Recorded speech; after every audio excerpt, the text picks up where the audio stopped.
friends at SAIT are firing up the kitchen this morning with Jill. Stampede food you can make at home yourself. Jill, what is on the menu? Well, one of the staples of the Stampede experience is a pancake breakfast. So we are here downtown at the SAIT Culinary campus with Chef Jason Boyd, who is navigating the world of pancakes, and so many worlds there are. So what are we making here this morning? Hi, today we're making 3 types of pancakes. So pancakes to me is very Stampede. That was my first introduction as a child, if you will. Yeah. So we're going to do 3 different pancakes. One that we're going to add is going to be adding bacon. Okay. Because we're going to be adding maple syrup, and maple syrup and bacon go so well together. Why can't we make it into a pancake flavor? Yes. And then the other one we're going to make... Bacon everything. Bacon goes with everything. For the second one we're making is apples and oats. Now for myself, I've got 4 young kids and we always have instant oatmeal. Yeah. So what I'm going to ask you to do is to be able to get our pancake batter ready. Yep. And you're going to be making the apple and oats batter, Pancake. if you will. Yeah, you got so it. what we have already measured out, nothing that we normally wouldn't have in anyone's dry cabinet.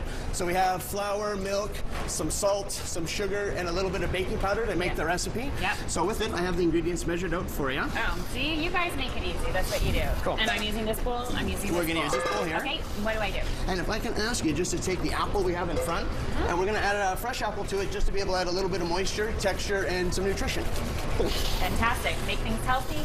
Sneak those fruits in.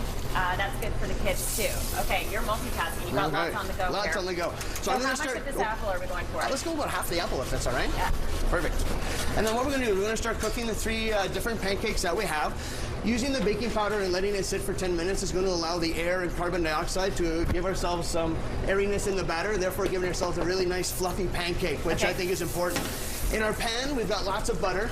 Butter is going to go great, but I really like texture in my pancakes. So if I have a bit of butter and I have it nice and hot, I'm going to get those crispy edges, which to me is really important.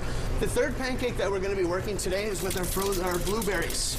Okay. Now for myself, I always seem to have leftover blueberries or raspberries that we have in the fridge that's going to pass, if you will, or go faster than I wanted to. So I put them in the freezer, and then whenever I make pancakes for the kids, I take those frozen berries, put them into the batter when I cook it, and by the time my pancake is cooked, the blueberry itself is thawed. Oh. So I don't have a blueberry that's burst, and I don't have an explosion of blueness, if you will. Okay, perfect. So how many pancakes do you eat in your house with 4 kids? 4 kids, we eat a lot. Yeah. A lot. That's a lot of pancakes. We do, and we kind of do it on the weekends. So what we'll do is we'll freeze them, and then my wife has the opportunity to put it into the toaster in the morning. Right, and make the kids your can re-crisp it. Easy. Okay, really quickly, let's get to the bacon pancake. What's in the mix here? Just bacon? Just bacon that we have in here. So really simple. For myself, when we go camping, we generally always have bacon that we make in the morning. We have a pan that's going to have lots of bacon fat left in there, and what a great medium to be able to cook pancakes in, and that's where they kind of came from. Okay, so the bacon is pre-cooked, and then you add it into that. That's right. And what we do is we chop it up nice and fine, so it's got just a little bit of a texture to it, and that's about it. And then while this is cooking, if I can introduce you to a few different garnishes that we're going to use. Yeah. So for our pancakes, our bacon is going to have the maple syrup, which again makes sense with the flavor profile. Yep.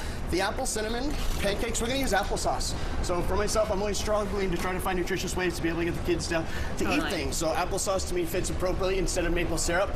And when we have our blueberry pancakes, we're going to have some vanilla yogurt.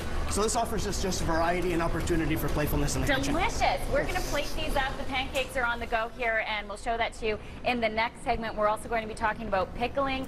We're going to move into some candy apples and some mini donuts to cap things off. Guys? Winner. You had me on butter. See the amount of butter in that pan? Oh, wow. Excellent. Great.